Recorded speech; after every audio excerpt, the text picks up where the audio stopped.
Olha aí, doutor Fernando Cabral, vice-diretor da ESA do Rio de Janeiro. Em nome de quem quero saudar Sérgio Coelho, diretor-geral aí da ESA do Rio de Janeiro e toda a advocacia do Rio de Janeiro também, assim como toda a advocacia aqui de Goiás, OAB Ilha e todo o restante do Brasil. Uma honra recebê-lo aqui no nosso ESA Live, professor Fernando Cabral.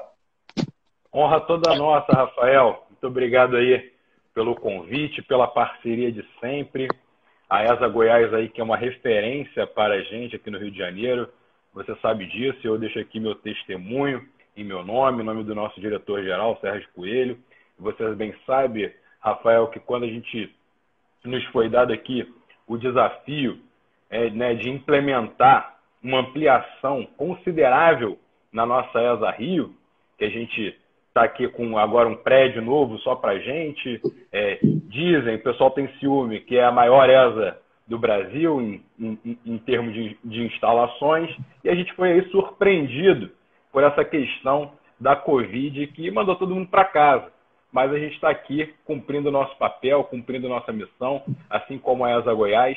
E, para quem não sabe, o Rafael foi a primeira referência a quem a gente recorreu para conversar. Ele veio muito gentilmente ao Rio de Janeiro para passar para a gente diversas ideias, muitas das quais foram implementadas, outras que ainda serão, mas ideias muito boas, porque a ESA Goiás, para o Brasil todo, é uma referência, é um case de sucesso aí dentro do nosso sistema. Então, agradeço muito ao Rafael, em meu nome, em nome da ESA do Rio de Janeiro, da Advocacia Fluminense, do nosso diretor-geral, Sérgio Coelho, nosso presidente Luciano Bandeira, e também quero saudar aí a Advocacia de Goiás, muitos amigos, muitos queridos amigos da nossa querida Goiás aí. Muito bom dia, Rafael.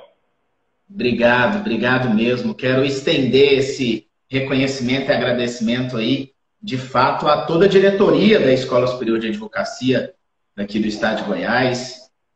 Um agradecimento especial aos coordenadores desse ESA Live, Luciana Lara e Rafael Brasil. Rafael Brasil amanhã que vai... porque aqui feriado ou não feriado não faz diferença. Então nós temos ESA Live amanhã. E o Rafael Brasil é que vai ser o host amanhã, o seu anfitrião amanhã. Quero inclusive dar boas-vindas aí à nossa super querida conselheira federal Marina Gadelha, que entrou aí. Saudar aqui o nosso querido diretor da ESA Nacional, Rony Duarte, uma referência, um símbolo aí de perseverança, de trabalho para todas as ESAs do Brasil.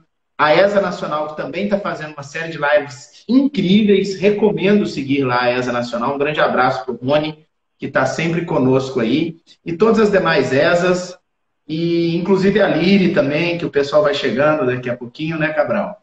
Para a gente falar hoje sobre as oportunidades da advocacia. E falar em oportunidades da advocacia, para a gente entrar no clima, Cabral, eu acho que a gente precisa, primeiro, não tem como não se consternar com o que está acontecendo aí no país e, de fato, com a advocacia, não é? É isso, Rafael. Eu acho que a crise ela veio, ela aconteceu, é um imprevisto, é um imponderável, coisa que acontece aí uma vez em cada século. Mas eu acho que é momento da gente ter resignação. Não adianta se opor à crise, a gente tem que aprender a lidar com a crise e tocar para frente. Tocar para frente, enfrentar os problemas que se imponham e seguir com a nossa vida. Eu acho que a palavra de ordem é resignação. Já aconteceu, então, diante do ocorrido, o que nós poderemos fazer para contribuir com a sociedade e para tocar nossa vida privada, nossa advocacia, aproveitar no que for possível para contribuir com a sociedade. Maravilha. E dentro desse momento, Fernando, quando a gente fala em oportunidades da advocacia e o trabalho da advocacia em início de carreira, como que você, não só início de carreira, na verdade, a gente tem mania de falar advocacia início de carreira, mas toda a advocacia parece que está no mesmo barco agora, né? Não só a advocacia início de carreira, mas a advocacia experiente, a advocacia das grandes cidades, dos grandes polos, a advocacia dos interiores, nas subseções. Eu acho que a advocacia inteira está sofrendo um impacto muito grande. E nesse contexto desse impacto, que tipo de oportunidades, de uma maneira geral, você acaba enxergando para depois a gente avançar em cada um desses temas, falar em estratégias de prospecção, de clientela e etc. Mas que tipo de oportunidades você enxerga de forma geral? Rafael, como você bem disse, eu acho que a crise, não tenho convicção de que a crise ela vai atingir todas as pessoas, advogados ou não, todas as carreiras. Mas aqui a gente vai concentrar em falar sobre a advocacia. E a advocacia, de uma ponta a outra, ela vai ser atingida, não há como não ser atingido. No momento que uma crise dessa se instala, que atinge toda a nossa clientela, de uma forma ou de outra, isso vai chegar na nossa porta, vai bater a nossa porta. Já bateu, né? Acho que eu não faço, desde que se instalou a crise, e que ainda está por se acentuar, eu não passo um dia, eu tenho certeza que você também não, Rafael, sem atender clientes com as mais variadas agruras e preocupações, porque não estão faturando, estão com as empresas fechadas, a própria economia se retrai, todo mundo segura, e isso é próprio, né, das crises, né? Os efeitos nefastos da crise, eles haverão de vir, são inevitáveis. Só que para a advocacia, isso pode sim ser um momento de oportunidade. O que vai mudar são o perfil das demandas, né? Das demandas que eu digo, das demandas advindas dos nossos clientes. Se a gente pensar no contencioso, vai mudar também o perfil das causas. Mas o ambiente da crise acaba sendo, infortunadamente, mas acaba sendo um ambiente propício para a ocasião de diversos tipos de causa. Eu posso pensar aqui em ações revisionais de contratos que se revelem onerosamente excessivos, ações de cobrança, execução, ações de despejo por falta de pagamento, as causas trabalhistas, que é a sua grande área de especialidade, nem se fala, nem se diga, porque o que se impõe aí é um período, né, sombrio, com muitas rescisões de contratos de trabalho, infelizmente. Divórcios, né, e aqui eu não faço obviamente, nenhum tipo de brincadeira, mas isso realmente na China já disparou o número de divórcios pós-período de quarentena. A quarentena, né, a necessidade das pessoas ficarem em isolamento social ampliam o convívio entre as pessoas e, às vezes, torna relacionamentos que já não estavam bons, ou até aqueles que estavam, mais insuportáveis. Isso tem dados da China que dispararam os números de divórcios. Infelizmente, aqui no Rio também tem um dado alarmante no sentido de que aumentaram os casos, exponencialmente os casos de violência doméstica. Então, tudo isso acaba sendo terreno próspero para a advocacia. Claro, vai modificar aí a forma, talvez, da gente fazer uma cobrança. Os clientes podem estar, no primeiro momento, descapitalizados. A gente tem que estudar uma forma de viabilizar uma contratação. Mas o mundo todo será assim, né? Tudo será assim. Ontem eu fiz uma live aqui com a Daniela, conselheira federal da Bahia, professora lá da Universidade Federal da Bahia, presidente da Comissão Nacional da Mulher Advogada, e ela falou com alarmismo e muita preocupação a respeito justamente desse aumento do número de violência doméstica. É lamentável isso, é lamentável. A gente tem que combater isso cada vez mais, de forma cada vez mais efetiva. Mas voltando aqui ao tema, Cabral, acho que você pontuou muito bem diversos setores, e aí alguns colegas às vezes podem pensar, mas será suspensão de prazo, os processos estão parados, será que estão acontecendo? Eu não sei se você conhece, tem um sistema que é uma startup especializada em coleta, estruturação e BI da Justiça do Trabalho, que chama Data Lawyer. É até uma empresa que nasceu aqui em Goiás, hoje ela tem um alcance nacional. Até vi o Caio da Data Lawyer entrando aí na nossa live. E o Caio me mandou, eles estão fazendo análises semanais de número de processos envolvidos Covid-19 e coronavírus. Você pega nesse data lawyer, você pega uma palavra e aí ele consegue verificar, fora segredo de justiça, em todos os processos do Brasil, quantos processos apareceram aquela palavra. E aí olha aqui que interessante, para a gente ver. Eles analisaram já 11 milhões, quase 12 milhões de processos do ano de 2020. Até dia 24 de março, existia no Brasil inteiro 121 processos que envolviam Covid-19 ou coronavírus. Até 31 de março, uma semana depois, já eram 700. Até 8 de abril, ontem, né? Até 8 de abril, 1.685. Olha, vai dobrando aí. Cresce mais rápido que aquela curva da contaminação. Aqui é semanal, nem sei. Mas, enfim, valor médio das causas. Em 31 de março era R$31 mil média, agora é 61. Valor total das causas. Nós temos um valor total somado de causas que chega a 102 milhões de reais, quase 103 milhões de reais envolvendo coronavírus e Covid-19. E aí eles mostram, eles detalham aqui. Quem tiver interesse depois pode pegar, é público esse dado lá no site da Data Lawyer. O número dessas ações, que são ações civis públicas, ações coletivas, ações individuais. O que eu quero dizer com esse dado estatístico? A advocacia está acontecendo. A gente precisa se atentar que as oportunidades da advocacia, elas vão existir. Eu não sei como é que está aí no Rio de Janeiro. Aqui em Goiás, os escritórios determinou o fechamento por uns dias. Agora autorizou o funcionamento dos escritórios de advocacia aqui do estado de Goiás sem atendimento ao público, mas a gente faz o atendimento virtual. Né? A gente pega, faz ligação de WhatsApp, porque às vezes você fala, o cliente não tem Zoom. Cara, liga o WhatsApp, entendeu?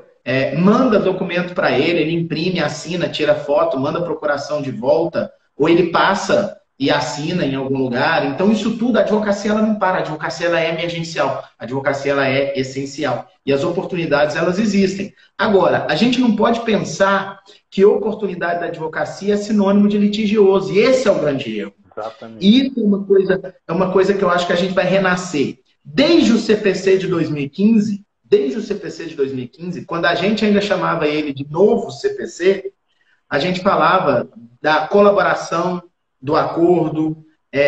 Já tem muito tempo que a gente vem falando de mediação e parece que mais que nunca essa hora chegou, né, Fernando? Com certeza, Rafael. O advogado ele vai ter que ser mais do que nunca um agente de solução. Um agente de solução. Porque, inevitavelmente,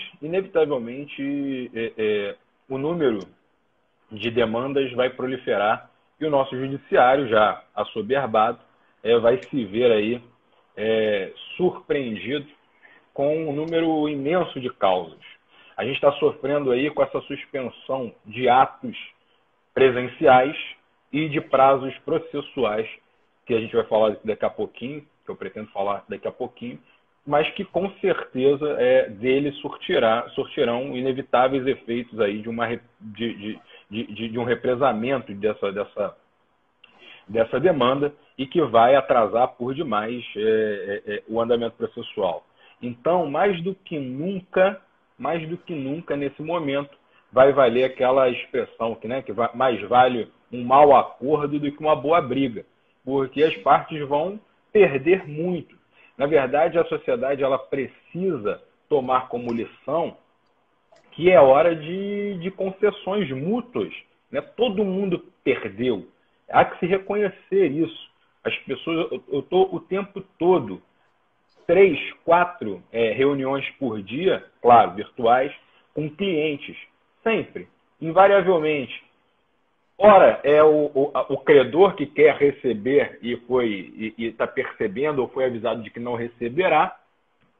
Ora, o meu cliente é aquele que não vai conseguir cumprir imediatamente com as suas obrigações. E o que a gente tenta? A gente tenta estimular muito as soluções adequadas a esses conflitos. Quais são as soluções adequadas? A conciliação, o acordo, né? A gente tenta mediar para que eles cheguem num bom termo. Só para dar um exemplo do que está efervescendo aí o tempo todo, não só em negociação. Ontem eu negociei 4 contratos de locação comercial, contratos muito elevados, de 4 clientes diferentes. Contratos muito elevados e registro. Ora pelo locador e ora pelo locatário. Então, o que você está fazendo é assentando. Como é que a gente vai fazer o acordo? Também negociei ontem mesmo soltei uma minuta, fazendo um ajuste num negócio também, na compra e venda de uma SA, que tem parcelas a vencer. O fundo de investimento que comprou, né, a sociedade, ele não está com condições, não está com liquidez, né? Tem outras obrigações consideradas por eles mais urgentes, e eles não podem pagar aquela parcela que vinham pagando. É a 46ª parcela que ele vai pagar. Não atrasou nenhuma. Mas agora, diante dessas circunstâncias, se impõe uma dificuldade de caixa, é natural. E aí o que a gente conseguiu negociar? E aí eu estou pelo credor. A gente conseguiu negociar de que nos próximos 3 meses, uma redução, eles vão pagar um valor, e o saldo a gente vai parcelar em 12 vezes. Se daqui a 3 meses não tiver voltado ao normal, a gente conversa de novo, mas vamos conversando assim, nem que seja paulatinamente, e colocando as coisas no lugar, colocando as coisas em ordem. A palavra do dia é negociar, é se acertar, se ajustar. Ninguém pode matar ninguém, porque senão é aqui que a economia despenca mesmo. Perfeito. E você contou uma coisa muito interessante que eu acho que é relevante aqui, é colocar para os colegas advogados de Goiás, do Rio e do resto do Brasil que estão assistindo a gente, desse papel da advocacia e da responsabilidade da advocacia. E lembrar que existe uma coisa bastante diferente entre mediação e entre representar os interesses do seu cliente em uma negociação. Tá certo? A mediação é quando você, de uma forma equidistante das partes, você acaba atraindo as partes para tentar levá-las a chegar a um acordo. Então, assim, a figura do advogado mediador, ela existe e nada impede que esse advogado mediador seja assistido com advogados de cada parte para promover essa mediação. Uma outra oportunidade diferente é o advogado que, como você acabou de dizer, que representando uma parte faz a negociação desse acordo. Isso é bacana a gente mostrar porque são oportunidades que surgem. Às vezes a gente pensa, poxa, tá tudo muito fechado, o mercado está difícil, ninguém está conseguindo trabalhar, mas na verdade está todo mundo precisando de advogado. A questão é, nós temos agora oportunidade de negócio para os clientes atuais, com os clientes atuais, que é a oportunidade de renegociação. E aí eu já começo a esbarrar num outro tema aqui que eu acho que é importante a gente falar, que são estratégias para a advocacia de prospecção nesse momento. Tá certo? Eu estou vendo, Cabral, uma enxurrada de lives, né? Toda hora, se abrir a geladeira tem uma live lá dentro. Eu acho que tá mais ou menos assim. E toda hora tem alguém fazendo live sobre alguma coisa. E eu percebo que existem muitos professores. Eu no meu caso, eu estou fazendo lives muito mais como professor e lives com outros professores para a gente estar trazendo conteúdo para a própria advocacia. Mas também tem muitas lives de colegas de advogados, com profissionais, falando de mercado, e que não tem nada errado. Só que eu percebo que tem muita gente pensando em lives como forma e mecanismo de prospecção de clientela. E não sei até que ponto que isso é efetivo. Eu realmente não acredito em lives como prospecção de clientela. Eu acho que a live é bacana para trazer credibilidade para o advogado, para mostrar que ele entende daquele assunto, que ele está se dispondo a falar ao vivo sobre um tema jurídico. Isso gera credibilidade, a gente não pode negar. Mas o advogado, quando ele pensa em prospecção, quando ele pensa em marketing legal e devidamente protegido aí pelo estatuto e pelo nosso código de ética, quando ele pensa em atração, onde é o primeiro lugar que ele tem que começar a trabalhar? Nos seus clientes. Eu vejo a advocacia e eu vejo muitos advogados e advogadas muito preocupados em falar para fora, muito preocupados em tentar alcançar o mundo aí da rede social e falando pouco para os nossos próprios clientes. E falando pouco para cada um dentro da sua carteira de cliente. Por exemplo, o colega advogado início de carreira ou com a carteira já sedimentada há muitos anos, quantos e-mails ele enviou para os seus clientes, quantos WhatsApp, quantas mensagens ele enviou para os seus clientes, falando das oportunidades que existem e falando que ele está disponível para essas pessoas para negociar aluguel, negociar condomínio, para rever contratos, para falar de pensão alimentícia.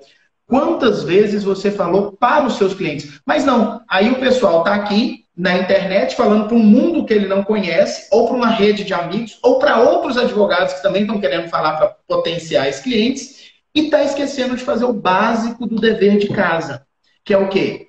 Falar para os seus próprios clientes. E são os seus clientes que vão falar para outros clientes, que vão falar para outros clientes, que vão falar para outros clientes. E a advocacia, o mate da advocacia é esse, desde que o mundo é mundo. Desde que o mundo é mundo. Advocacia é fidúcia. Oi? Advocacia é fidúcia, confiança. É pregar para o convertido, sim. Para os seus clientes. E Exato. É claro que você redigir textos, você publicar informações, você fazer lives, isso traz autoridade, isso traz confiança, isso traz confiabilidade. É lógico que sim, tá certo? Não estou negando isso. Mas o que eu quero dizer é que no momento em que parece que está todo mundo querendo vir para a rede social achando que os clientes estão no Instagram, eles não estão. Os clientes estão na sua agenda de telefone. É aí que os clientes estão. Quantas pessoas na sua agenda de telefone você já falou com elas sobre oportunidade de negócios na advocacia? Essa é a reflexão que os advogados têm que fazer. É desligar um pouco a live e começar a conversar pessoalmente ali no WhatsApp, a informação, olha, nesse momento você está com dificuldade financeira, você quer um suporte jurídico para negociar isso, ou o seu inquilino não está pagando, você quer que se promova, notifique, pensão alimentícia. Você vai esperar vencer 2, 3, vir um mandado de prisão para você falar, mas eu estava sem trabalhar por causa da Covid, ou você vai agir agora, você já vai peticionar, você já vai ligar para a genitora, para o genitor lá do alimentando e conversar com ele, vamos estabelecer um acordo de uma redução aqui, vamos ver o que eu posso fazer, eu estou totalmente desprovido de dinheiro, mas lembrando que alimentando também precisa se alimentar. Não pode vir com sacanagem, nem com oportunismo também, não é? E tudo isso, eu acho que a gente precisa trazer um pouco para a reflexão da advocacia esse excesso de achar que tudo vai se resolver em rede social. Porque eu acho que não é por aí. E para você ver, né, Rafael, como é que é a questão da crise. Né? Em outros momentos, até um mês atrás, você precisaria ser extremamente criativo para pensar numa prospecção dentro da sua própria carteira. Hoje, você não precisa de muita criatividade. Né? As oportunidades elas vão passando pela frente, pela sua porta. Quantas medidas provisórias foram editadas na sua área do direito do trabalho, na área do direito tributário? E aí, eu pergunto aos advogados que estão nos assistindo, quantos informes você fez e mandou para os seus clientes? Isso é do interesse deles, né? Para saber, para que eles venham, né, fazer a consultoria com você, para saber como agir nesse momento difícil. Você precisa dar as informações técnicas, né? O subsídio para que ele possa tomar as decisões empresariais dele. Isso tem um valor. Isso tem um valor. Você vai cobrar dele por isso, por essa consultoria. Né? Então, são as oportunidades de negócios. E, às vezes, eu quero aproveitar que você falou isso de uma opinião técnica e lembrar o seguinte, às vezes, dependendo de quem é seu cliente, ele precisa de uma opinião mais técnica, mas dependendo de quem que é o cliente que você quer alcançar, ele precisa de uma tradução. Sim. Ele precisa que você transforme aquela informação em algo palatável, factível, na linguagem dele. Por exemplo, tem uma série de questões relativas ao direito previdenciário, né? Pessoal na fila, o que vai acontecer? Antecipação de recebimento, quem está esperando? Quantas pessoas você já conversou sobre isso para ver o que você pode colaborar com elas? às vezes as pessoas elas ignoram informações relevantes, por exemplo, um advogado previdenciarista, um advogado de consumidor, um advogado de reclamante, pessoa física, né? E aí o governo faz um auxílio emergencial. Poxa, pega e conta para as pessoas que existe esse auxílio emergencial. Eu falo, mas Rafael, mas o auxílio emergencial não precisa de advogado e nem tem interesse econômico ali. Tá, mas se você é aquela pessoa que informa aquele auxílio emergencial, aquela pessoa que foi ajudada por você agora, quando ela estiver tendo uma necessidade, ela vai te retornar. E outra, se essa pessoa é um autônomo, um MEI, alguém que estava trabalhando e de repente fica sem receita, em razão de ficar sem receita, precisa do auxílio emergencial, nesse momento que você ajuda ela, você abre ali um diálogo e uma oportunidade de negócio, falar, e a propósito, o que você vai fazer com o seu aluguel? E a propósito, como é que você vai fazer com as contas suas que estão vencendo? Então, isso tudo tem que ser trazido para reflexão. Isso tudo tem que ser trazido para essas oportunidades de estratégia de negócio que surgem na advocacia nesse momento. Mas isso nos leva a um outro ponto, né? Que é impossível a gente não tratar dele. A gente fala muito de negociação, de acordo, de resolução consensual, de oportunidades, mas vez ou outra a gente precisa do judiciário também. Os processos estão parados, a gente vive também de resultados processuais, nem só de advocacia extrajudicial sobrevive a humanidade. Aliás, a advocacia ainda é dependente dos processos judiciais por uma questão de cultura nacional. Nós temos uma cultura da judicialização dos processos e aí, de repente, os processos eles estão parados. E aí a gente precisa pensar que tipo de soluções podem ser dadas para a continuidade desses projetos. Pelo CNJ, pelos tribunais, por tudo que a gente está vendo. Prazos suspensos até dia 30, mas os processos não deveriam estar, e tem processo que está, e agora criam novas plataformas online. Como é que você enxerga isso tudo, Fernando? Então, Rafael, o CNJ ele baixou nessa resolução 313 de 2020 e ele suspendeu a fluência dos prazos processuais até 30 de abril, como você falou, né? Ele também determinou que, como você disse, os processos não devem ficar parados. O que não flui são os prazos processuais. E tanto é que ele determinou que cada tribunal regulamentasse o trabalho remoto por parte de seus magistrados, seus servidores, de forma que pudessem ser praticados os atos processuais, né? Despachos, decisões, sentenças e até mesmo as sessões virtuais. Só que isso, Rafael, já começa aí a se mostrar como algo bastante incômodo, porque mesmo que se coloque o processo para andar, mesmo que o judiciário, como vem fazendo, profira decisões, despachos, sentenças, o que vai acontecer logo aqui na frente, logo agora, não é daqui a um mês, é agora, é um gargalo. Por quê? Sem hipocrisia. Invariavelmente, no processo judicial contencioso, uma das partes ela tem menos interesse que a outra na celeridade do processo.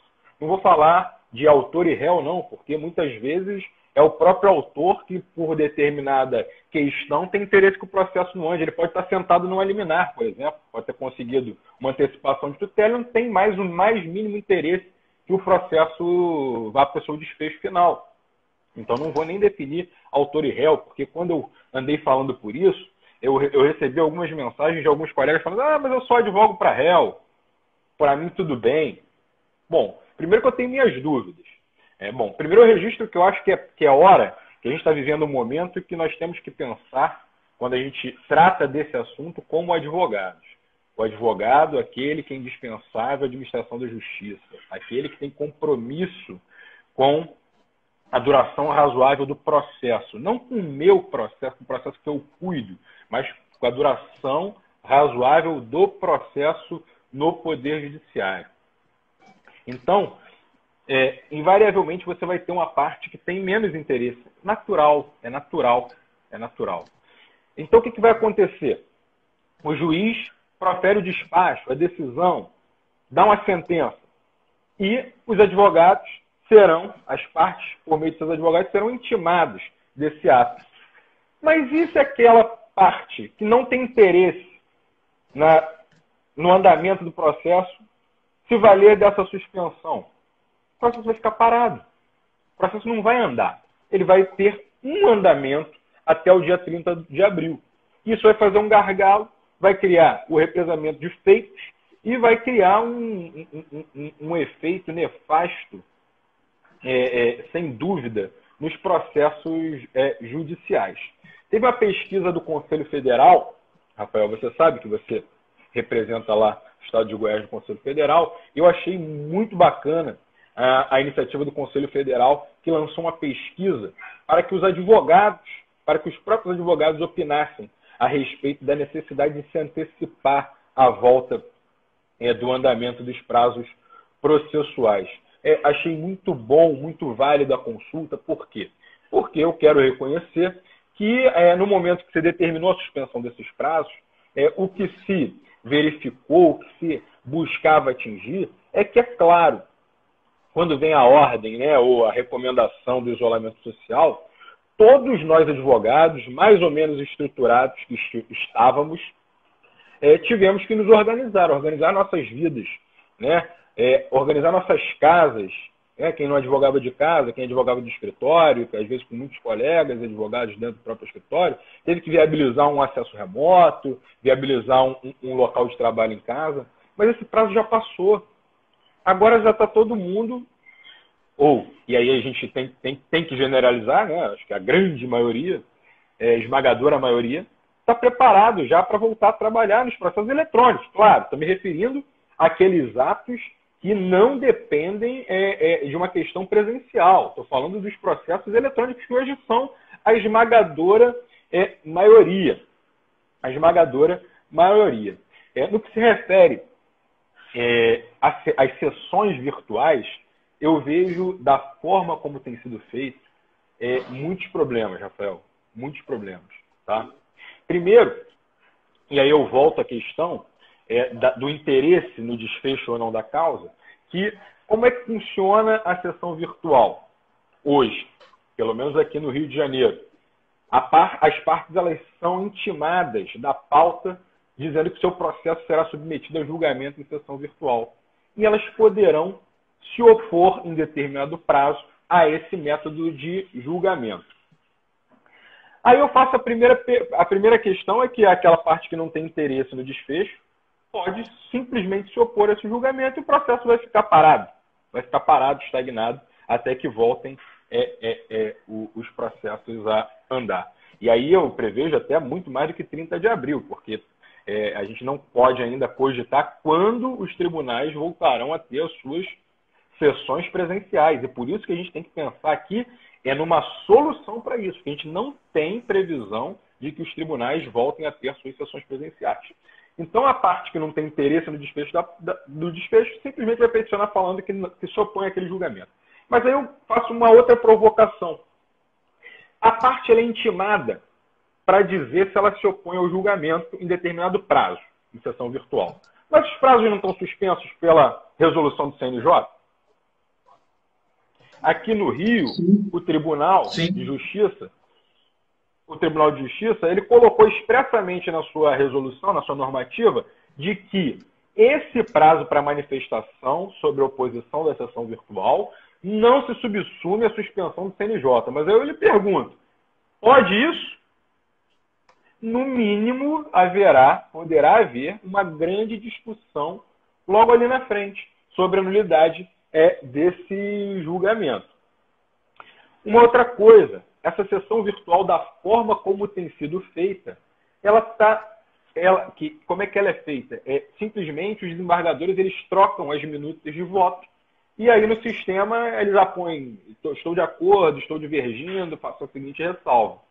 Não é uma sessão propriamente dita, né? Uma sessão como já poderia acontecer, uma sessão utilizando as plataformas já disponíveis. Não estou pedindo para o tribunal criar nada não, Rafael.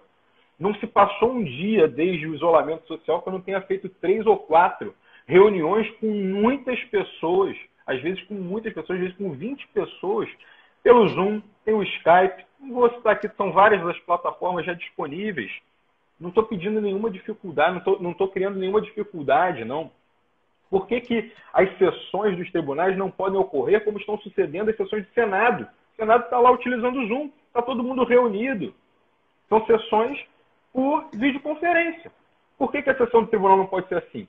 E sendo assim, por que que não se abre a oportunidade do advogado proferir a sua sustentação oral também por videoconferência no momento da sessão como deve ser? Também não estou pedindo novidade. O TRF4 já usa isso, Rafael. O TRF4, a sede dele fica no Rio Grande do Sul. E ele abarca dentro da sua esfera de competência também o estado do Paraná. Então, os advogados do Paraná, eles não precisam se deslocar para Porto Alegre para fazer a sua sustentação oral. Não é só isso, não. Tem vários. O TRT-10, que abrange Distrito Federal e Tocantins. Sim. Os advogados não precisam ir a Brasília, na sede do tribunal, para sustentar os seus processos lá do Tocantins. Eles o fazem, nesse caso, indo para Palmas e fazendo por lá. Agora, o TRT-3, de Minas Gerais, você também tem condições de fazer sustentação oral online em videoconferência lá para a turma. E não é novidade. Não é novidade nem difícil. As ferramentas existem. Precisamos de boa vontade. É isso. Porque já passou da hora. Nesses dias que a gente está parado e que eu estruturei meu escritório, você estruturou o seu, todos os nossos colegas, eu tenho certeza, dentro das suas possibilidades, das suas necessidades, se estruturaram, se prepararam. Todo mundo tem um smartphone na mão. Hoje todo mundo tem um smartphone na mão. Com o smartphone você pode fazer, a gente não está aqui. Você está aí em Goiás, eu estou aqui no Rio de Janeiro, pessoas nos acompanham pelo Brasil inteiro. E qual a dificuldade disso? Não há dificuldade nenhuma, já passou do tempo de que se viabilizasse a realização de diversos atos processuais. Tá? Não só das sessões, a gente pegou aqui as sessões, porque as sessões já estão regulamentadas, mas que deveriam ser muito aprimoradas.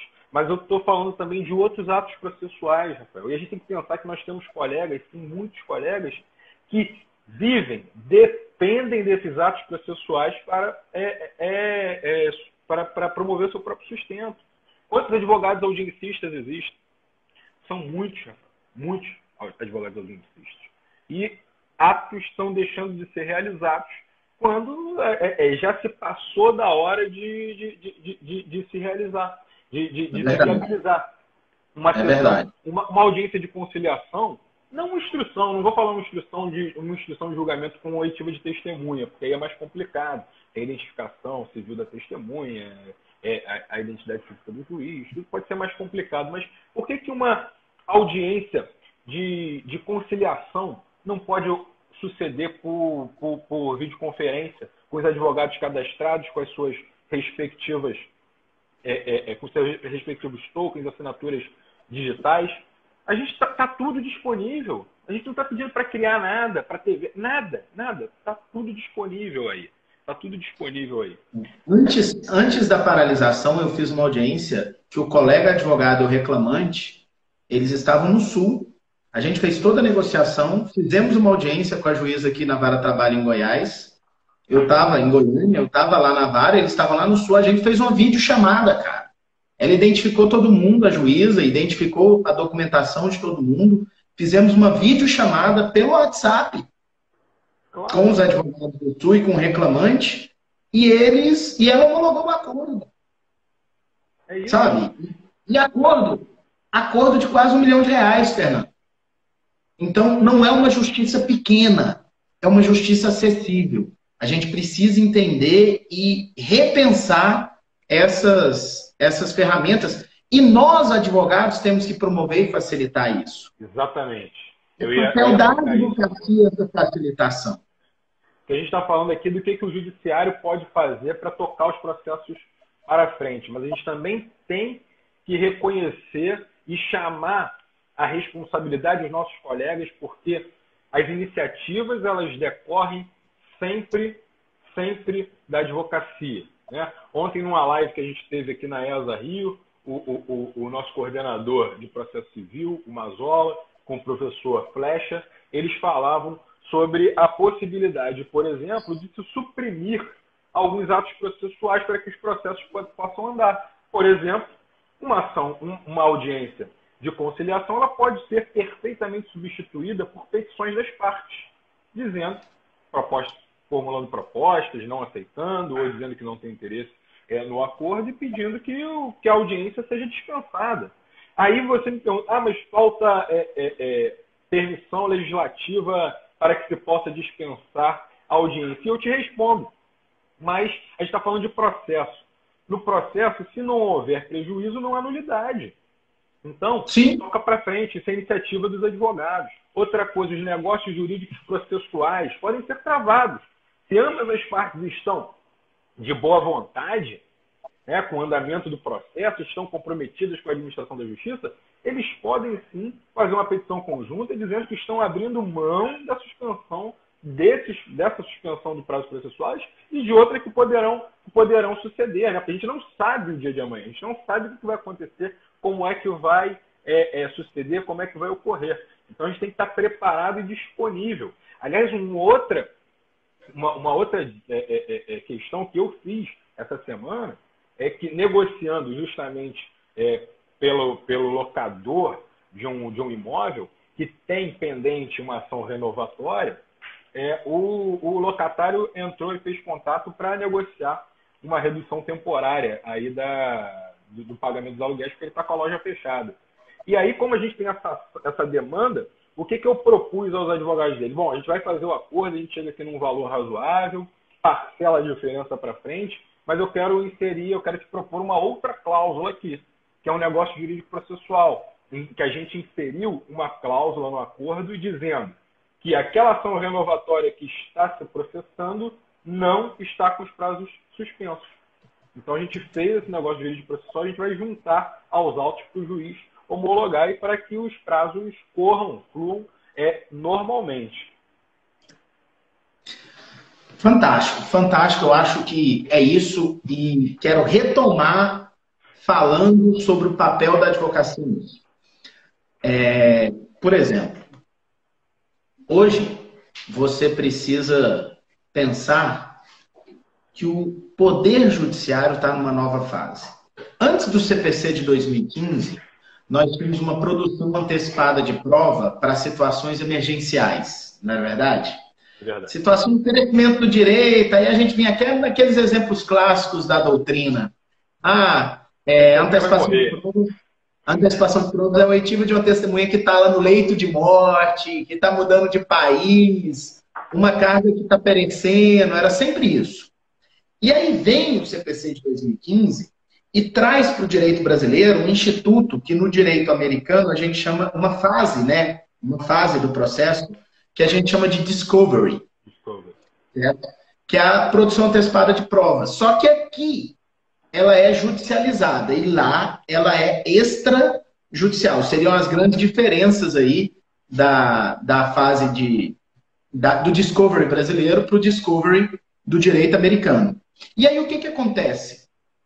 Eu sempre, desde 2015, vinha falando, inclusive para a advocacia trabalhista, o seguinte. Gente, tem situações em que as partes elas se contraem, em lados absolutamente opostos, elas não dialogam. E aí você falou bem. Normalmente tem sempre uma parte em dúvida, ou querendo que o processo não caminhe, sabendo que ele não tem ali o melhor direito, mas ele vai criar dificuldades para encontrar um bom acordo e etc. Mas, em muitos casos, existe uma dúvida razoável de responsabilização. Por exemplo, um acidente de trânsito que a responsabilidade não seja óbvia, não seja evidente.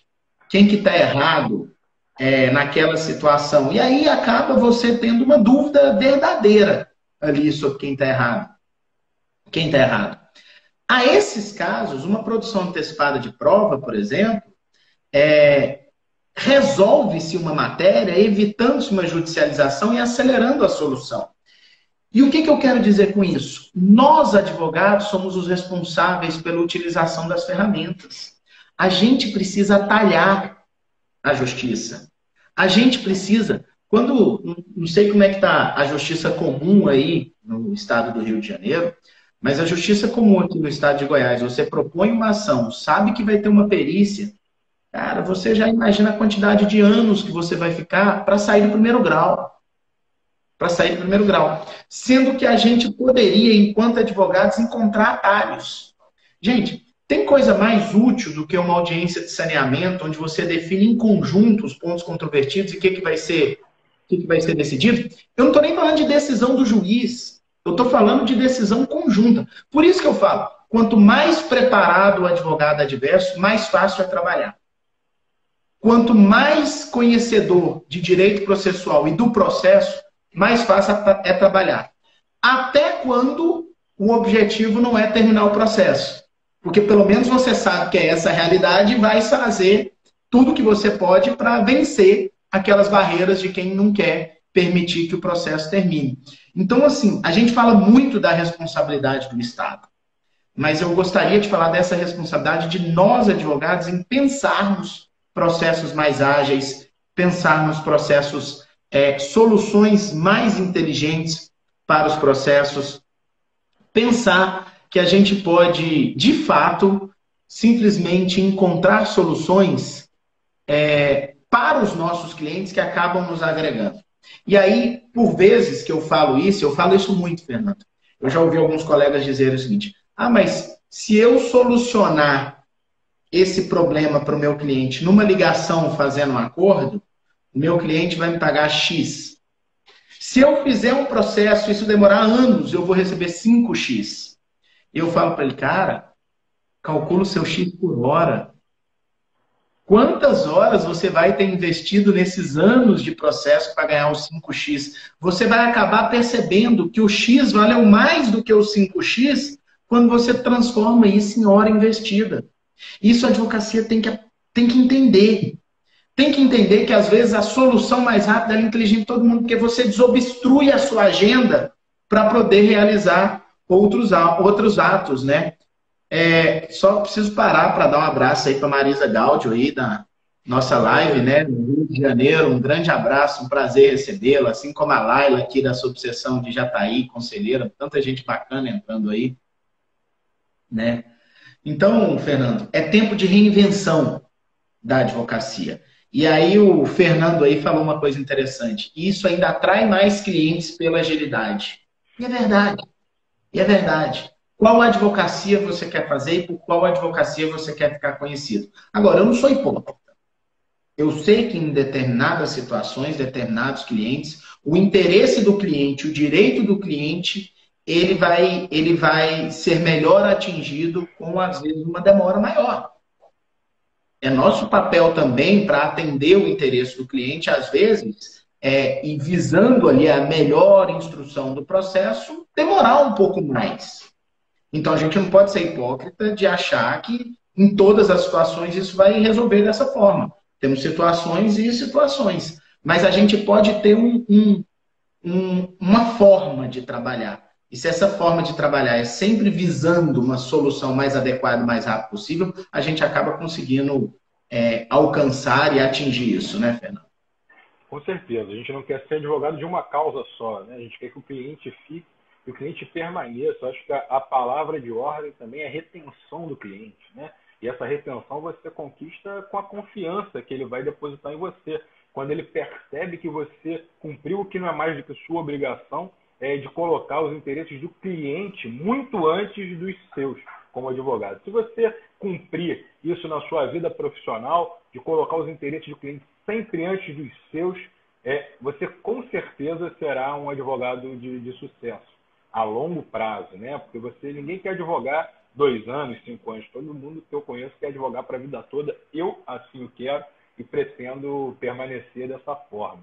Então, é o que você falou, Rafael. Litigância responsável, né? O nosso Código de Processo Civil trouxe aí essa ferramenta importantíssima, né? A produção antecipada de provas como instrumento para uma litigância responsável, para você viabilizar o pedido ou para você, inclusive, evitar a proposição de uma ação mal proposta, né? E para você viabilizar um acordo. Porque muitas vezes depois que você faz um acordo, já terminei um caso clássico de que você deve sempre ajuizar, na minha opinião, a produção antecipada de provas como forma de buscar a solução do conflito e ajuizar a ação correta, contra a parte correta.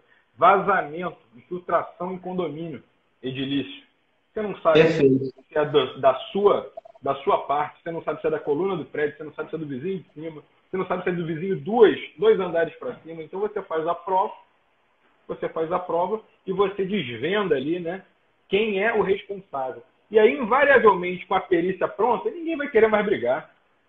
Sim. O responsável está ali apontando, eu vou brigar para quê? Óbvio que o judiciário vai condenar aquele parte responsável a ressarcir. É o que o Mariano está falando, métodos alternativos de solução de conflito, seja extrajudicialmente, judicialmente, mediação e tudo. A gente está chamando de métodos adequados de solução de conflito. Esses são os métodos adequados, mais adequados. A gente está partindo aqui para o final, daqui a pouco o Instagram derruba a gente, passa rápido. Só respondendo, Elisa, todas as lives, essa live vai ficar no perfil da ESA Goiás salva, depois a gente baixa ela para o YouTube, tá? E aí eu mando o link para a ESA do Rio também, para ela poder disponibilizar para a sua advocacia como ela quiser. Quero mandar um abraço aí para todo mundo que esteve aqui na live. Tabajara Pova, um grande amigo, conselheiros, diretores, conselheiros federais, mas eu quero deixar uma mensagem aqui final desse papel da advocacia. Por vezes, Fernando, nós advogados acabamos personalizando no advogado adverso algumas medidas, tá certo? Olha o que acontece.